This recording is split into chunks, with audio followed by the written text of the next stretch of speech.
ভিত্তিক সশস্ত্র ইসলামী রাজনৈতিক গোষ্ঠী হিজবুল্লাহ সামরিক কার্যক্রম নিষেধাজ্ঞা দিয়েছেন দেশটির প্রধানমন্ত্রী নওয়াফ সালাম।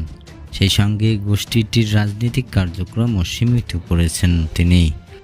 গতকাল রাজনৈতিক তৈরবের প্রেসিডেন্সিয়াল প্রসাদের মন্ত্রিসভায় বৈঠক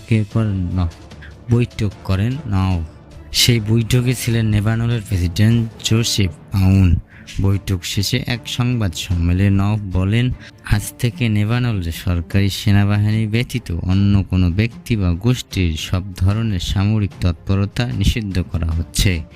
মন্ত্রিসভায় বৈধ রাষ্ট্রীয় প্রতিষ্ঠানের বাইরে যে কোনো সামরিক অভিযান নিষিদ্ধ করার সিদ্ধান্ত নিয়েছে, কারণ যুদ্ধ ও শান্তি বিষয়ক যে কোনো সিদ্ধান্ত এককভাবে রাষ্ট্রের উপর নির্ভর করে।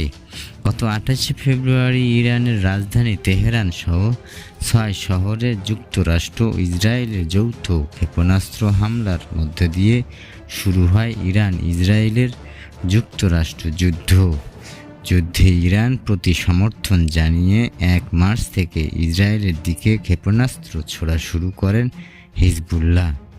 2024 সালের নভেম্বরে ইসরায়েলের লেবানন যুদ্ধবিরতি চুক্তির পর এটি ছিল হিজবুল্লাহর প্রথম সামরিক পদক্ষেপ।